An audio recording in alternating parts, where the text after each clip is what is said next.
I'm Detective Jesus. I'm the one who's been investigating the crash. You're under arrest for aggravated murder ×2. I am devastated by the loss of DaVon. The world lost a truly special man. My girls lost their best friend, their protector, the one and only trusted family that has been by their side from day one.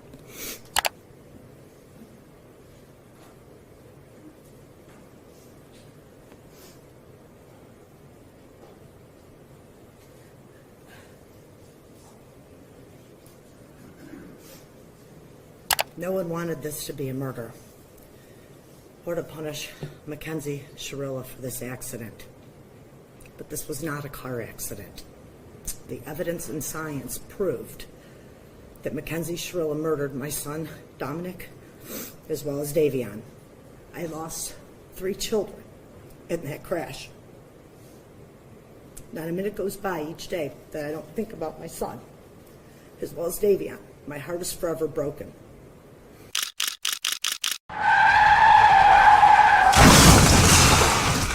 Her actions were controlled, methodical, deliberate, intentional, and purposeful. This was not reckless driving. Mackenzie Shirilla was just 17 years old at the time of the crash on July 31st, 2022. She sat in court, calm and composed, her eyes fixed straight ahead, radiating an air of quiet confidence. It was as if Mackenzie Shirilla, the teenage driver at the center of Ohio's most shocking double murder trial, believed she had everything under control, that she was about to walk free and leave the past buried behind her. In that moment, she looked certain she would beat the charges, certain the courtroom would believe her story. What she didn't realize was that the truth, caught on camera, etched in data, and replayed before the world, was about to shatter that illusion completely. As Judge Nancy Margaret Russo began reading, the air turned heavy. Her actions were controlled, methodical, deliberate, intentional, and purposeful. This was not reckless driving. Guilty, she said. The word cut through the courtroom like a blade. Mackenzie's shoulders stiffened, her breathing quickened. Cameras zoomed in on her trembling hands clenching the defense table. It was in that instant, that one frozen second, that reality hit. The teen accused of killing her boyfriend, Dominic Russo, and friend DaVon Flanigan wasn't walking out free. The calm mask she wore throughout the trial started to crack, her face contorted as the judge's words continued. This was not reckless driving. This was murder. This was not reckless driving. This was murder. Mackenzie blinked rapidly, a chilling mix of fear, regret, and disbelief. The once confident teen now looked small, fragile, and completely undone. Footage from that moment shows her wiping tears with shaking hands, mascara streaking down her cheeks. She mouthed the words, "I'm sorry," though no one could hear her voice. Behind her, Dominic's family sat frozen, watching the girl they had once welcomed into their home fall apart. For them, there was no comfort, only the heavy reminder that their sons weren't coming back. Every gasp, every sob from Mackenzie echoed like a haunting soundtrack of guilt inside the courtroom. Count 5, felonious assault. The court, having had count 5 tried to it pursuant to waiver, finds the defendant, Mackenzie Shirilla, guilty of felonious assault, to wit, Dominic Russo, in violation of Ohio Revised Code Section 2903.11 of the Revised Code, is charged in count 5 of the indictment. The judge's tone remained steady and deliberate. "Your decisions forever robbed Dominic and DaVon of their futures," she said. Mackenzie's breathing grew shallow. Her chest rose and fell rapidly, eyes darting around the courtroom as if searching for a way out. Life in prison. It was read aloud. She broke completely. So she's sentenced on count 2, the murder of DaVon Flanigan, 15 years to life. She's sentenced on count 1, the murder of Dominic Russo, 15 years to life, to be served concurrent to each other, with credit for time served. Her cries grew louder, echoing through the courtroom microphones. She buried her face in her arms, shaking uncontrollably. Her lawyer placed a comforting hand on her shoulder, but she couldn't stop. The courtroom camera panned slowly, catching the tear-streaked faces of both families, grief and anger blending into one unbearable silence. The video of that moment would soon go viral across every true crime as a teenage girl's world collapsed in front of rolling cameras and unflinching justice. As deputies approached to handcuff her, Mackenzie barely looked up. Her hands shook as the metal cuffs clicked around her wrists. The echo of those cuffs filled the courtroom louder than any scream. Reporters described her face as ashen, drained, completely shattered.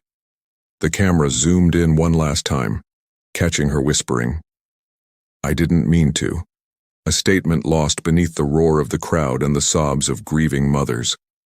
Her final glance toward the gallery was filled with confusion, as if she still couldn't comprehend how her choices led to this. When she was finally escorted out, her footsteps echoed down the hallway, each one slower than the last. She turned her head briefly toward her mother, who could only whisper through tears, "I love you." But Mackenzie's face was blank now, empty, resigned. Outside, news anchors described it as one of the most emotional verdict reactions in Ohio courtroom history. For those who watched, the scene was unforgettable, a haunting portrait of a teenager realizing she had destroyed not only 2 lives, but her own. And when the camera faded to black, viewers were left with one lingering image: Mackenzie Shirilla's tear-streaked face, trembling in disbelief as the judge's final words echoed in her mind. This was not an accident. This was murder. Let's take a look at who Mackenzie Shirilla was before this incident, her early life and background, but before we begin, kindly take a second to hit subscribe and tell us where you're watching from and what time it is. To everyone who's liked, shared, or commented, your support helps us bring light to stories that deserve to be remembered. Welcome to the final hour. Mackenzie Shirilla grew up in the suburban community of Strongsville, Ohio, raised by her parents, Steve and Natalie Shirilla, in what on the surface appeared to be a comfortable home environment. As a teenager, she attended Strongsville High School, where she was described as a popular student, active on social media, fashion-forward, and seemingly living the ideal suburban teen life. From early on, Shirilla seemed to present a facade of confidence. Classmates said she had a large social media presence on TikTok, was into lifestyle posts and fashion, and enjoyed the attention that came with it. But underneath the filters and posts, sources suggest there were signs of deeper turbulence.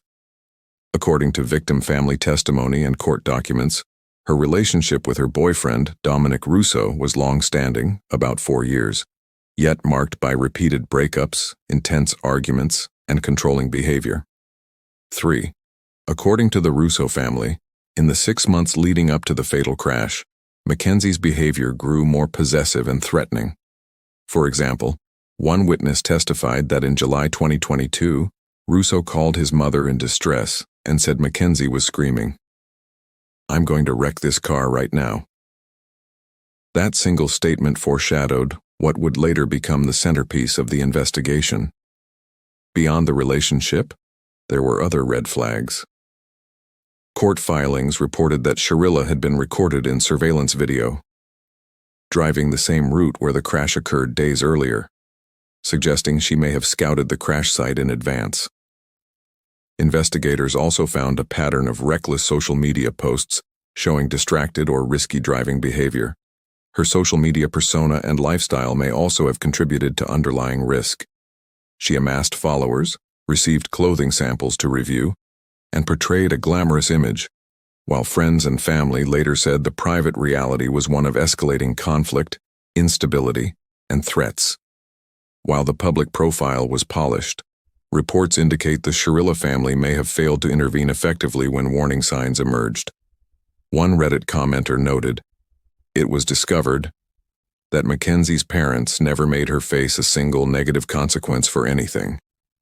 Investigators found that on the night of the crash, Shirilla and her passengers had been at parties, and there was evidence of drug possession, psilocybin mushrooms and a digital scale in her car, and possible use of marijuana. While these findings don't alone explain motive, they add context to the risk environment she was operating in. The background of Mackenzie Shirilla includes a blend of teenage popularity, social media influence, a volatile relationship, repeated threats and coercive behavior, and an environment where risky behaviors were present and possibly escalating. The tension between outward appearance and inner turmoil was evident. And on the other hand is Dominic Russo and DaVon Flanigan, two young men whose lives were tragically cut short in the July 31, 2022, crash in Strongsville, Ohio. Dominic Russo was born on September 24, 2001, in Strongsville, Ohio. He was the son of Christine and Frank Russo and had a close-knit family, including his siblings. Dominic was known for his entrepreneurial spirit and was actively involved in managing multiple businesses. His mother, Christine, described him as a hardworking young man who was deeply loved by his family and community. Dominic had been in a relationship with Mackenzie Shirilla for approximately 4 years. Despite their age difference, Dominic being 20 and Mackenzie 17, the couple's relationship was marked by both affection and turmoil. Family members reported that Dominic and Mackenzie had broken up and reunited several times. 6 months before the fatal crash, tensions in their relationship escalated. Christine Russo testified that Dominic had called her in distress, and a family friend witnessed Mackenzie screaming, "I'm going to wreck this car right now," during an argument. This incident foreshadowed the tragic events that would unfold. Dominic was well regarded in his community, not only for his business endeavors but also for his personal qualities. His untimely death left a significant void in the lives of those who knew him. His family and friends continue to honor his memory and legacy. DaVon Flanigan, 19. DaVon Flanigan was born on March 11, 2003 in Strongsville, Ohio. At the age of 8, he was adopted by Scott and Jamie Flanigan, who provided him with a loving and supportive home. DaVon had 2 younger sisters, Davine and Dahlia, with whom he shared a close bond. His adoptive parents spoke fondly of him, highlighting his caring nature and the joy he brought into their lives. DaVon was a talented athlete and had a passion for barbering. He played football during his time at Strongsville High School and was known for his skills and dedication on the field. Beyond sports, DaVon had dreams of becoming a barber and eventually opening his own barbershop. His family recalled how he would practice cutting hair on his teammates and coaches, often leaving the bathroom covered in hair. In his honor, the Flanigan family established the DaVon Flanigan Memorial Scholarship, aiming to support aspiring barbers in their educational pursuits. DaVon's untimely death deeply affected his family and the community. His adoptive parents, Scott and Jamie, have channeled their grief into positive action by supporting initiatives that reflect DaVon's passions and dreams. The scholarship fund stands as a testament to his aspirations and the impact he had on those around him. On July 31, 2022, at approximately 5:30 a.m., Mackenzie Shirilla, aged 17, intentionally drove her Toyota Camry into a brick wall at 100 Manamawara in Strongsville, Ohio, resulting in the deaths of her boyfriend, Dominic Russo, 20, and his friend, DaVon Flanigan, 19. Shirilla sustained severe injuries but survived the crash. Initially, authorities believed the incident was a tragic accident. However, upon further investigation, evidence suggested otherwise. Surveillance footage revealed Shirilla's car accelerating rapidly before the crash, with no signs of braking. Additionally, the vehicle's event data recorder, EDR, indicated that the accelerator was fully depressed at the time of impact. Body cam footage from Shirilla's arrest showed her appearing more concerned about her bracelet being damaged than the gravity of the situation. During the investigation, Shirilla claimed to have no memory of the crash, suggesting a possible medical event or blackout. However, prosecutors argued that the evidence pointed to a deliberate act. They presented her social media posts, including one where she stated, "I'm just one of those girls that can do a lot of drugs and not die," to illustrate her mindset leading up to the incident. Her defense team contended that there was insufficient evidence to prove intent, suggesting that the crash could have been a result of reckless driving rather than premeditated murder. The case was handled as a real bench trial, meaning it was decided by a judge rather than a jury.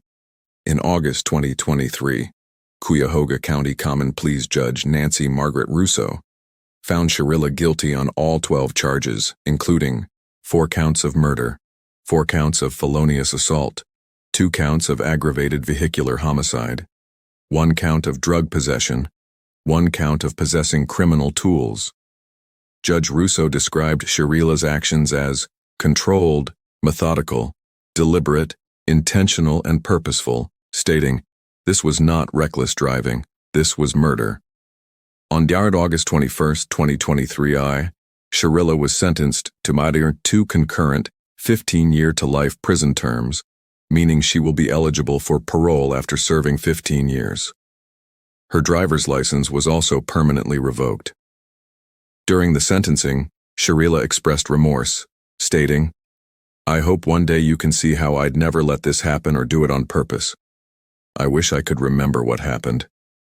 However, the families of the victims were less forgiving. Dominic Russo's mother, Christine Russo's, remarked, "Mackenzie showed no mercy on Dominic, nor did she on DaVon. Only God at this time can have mercy on her soul." The case of Mackenzie Shirilla highlights the complexities of determining intent in criminal cases. While the defense argued for a lack of evidence proving premeditation, the prosecution presented compelling data suggesting a deliberate act. The court's decision underscores the importance of thorough investigations and the need for clear evidence in ensuring justice. The courtroom had fallen silent as Mackenzie Shirilla was led away, her 15 to life sentence echoing in the hearts of those who had witnessed the tragic outcome of the case. The gavel's final thud signified more than the conclusion of a trial. It marked the irreversible impact of one young woman's actions on a community that would never be the same. The story of Dominic Russo, DaVon Flanigan, and Mackenzie Shirilla was far from over. As the echoes of the verdict reverberated through the legal system, the aftermath would unravel deeper, touching lives far beyond the confines of the courtroom. Strongsville, a tight-knit suburb on the outskirts of Cleveland, Ohio, a community was left grappling with a question that seemed impossible to answer. How did this happen? The town, once a place where high schoolers went to class, hung out at the local diner, and posted carefree moments on social media, was now forever marked by an unthinkable tragedy. Dominic Russo had been the young man everyone admired. His entrepreneurial spirit, paired with his generosity and bright future, made him a pillar in his community. DaVon Flanigan, a talented athlete with dreams of becoming a barber, was equally loved. The loss of these 2 young lives wasn't just a blow to their families, it was a blow to everyone who knew them. The town mourned together, yet there was a strange unease lingering in the air. People wondered how they could have missed the signs, the toxic relationship, the arguments, the threats. The case had captured the attention of local media, and soon the national spotlight was cast on Mackenzie Shirilla. As the investigation unfolded and details emerged, many in the community struggled to reconcile the popular teen who seemed to have it all with the image of someone capable of such an act. The concept of evil was not so simple in their minds. Was she a product of her environment, a victim of emotional instability, or was it something darker? These questions plagued the minds of those who had once believed in the potential of a teenager who had become one of the most controversial figures in their town's history. The media coverage of the case was overwhelming. True crime enthusiasts, legal experts, and armchair detectives scrutinized every piece of evidence, every social media post, and every word spoken during the trial. At first, many people were sympathetic. A troubled teenager facing the consequences of reckless decisions. That was the narrative people wanted to believe.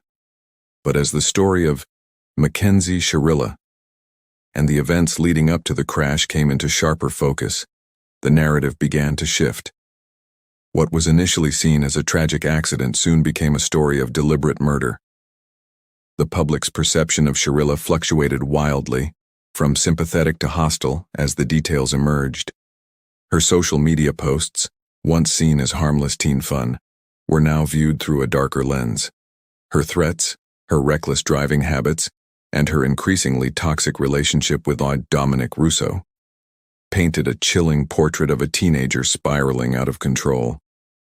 She had become the face of a disturbing trend in true crime stories. The seemingly perfect teenager whose life, and the lives of others, unraveled in a split second. Public opinion divided sharply. Some felt pity for Mackenzie, believing her actions were born of youthful impulsivity and emotional distress. Others, however, saw her as manipulative, someone who played the victim while hiding the true extent of her control over the situation. With the trial reaching its emotional climax, the verdict delivered a jarring finality that none could ignore. The judge's words were clear. This was no accident. This was murder. For the families of Dominic Russo and DaVon Flanigan, the aftermath was just the beginning of a long and painful journey. Christine Russo, Dominic's mother, described the loss of her son as a deep, endless ache. "I don't think people understand what it feels like to lose a child in this way," she said. DaVon Flanigan's family, too, was devastated. They had lost their son, their brother, to a moment of unforgivable recklessness. Both families found themselves in the wake of the verdict, consumed by a grief that was both public and private. Their pain wasn't just from the loss of their loved ones, it was also from the knowledge that the woman responsible for that loss would now face the full weight of justice. But it wasn't only about the trial. It was the years ahead, the anniversaries, the birthdays, the empty seats at family gatherings. How do you move forward when your world has been shattered? The families of the victims dedicated themselves to keeping Dominic's and DaVon's memories alive, establishing scholarships and initiatives in their honor, trying to create some form of positive legacy out of the horror that had changed everything. As the legal process continued, Mackenzie Shirilla's life entered an irreversible transformation. The once popular teen, adored by many, was now facing the full force of the justice system. While the defense tried to paint her as a broken young woman who acted out of emotional distress, the prosecution's case was clear. Shirilla had intentionally murdered her boyfriend and his friend. The black box data, the surveillance footage, and the witness testimonies painted a picture of deliberate, premeditated actions. In the months following her conviction, Shirilla's behavior seemed to shift. In the courtroom, she had appeared calm, even confident at first, a stark contrast to her later breakdown upon hearing her sentence. The woman who once believed she could escape her past was now confronted with the cold reality of her actions. Her remorse seemed genuine, though for many, it came too late. Christine Russo couldn't accept it. "She had no mercy for my son, and she has none for herself now," she said, expressing the anger and frustration that would haunt her for years to come.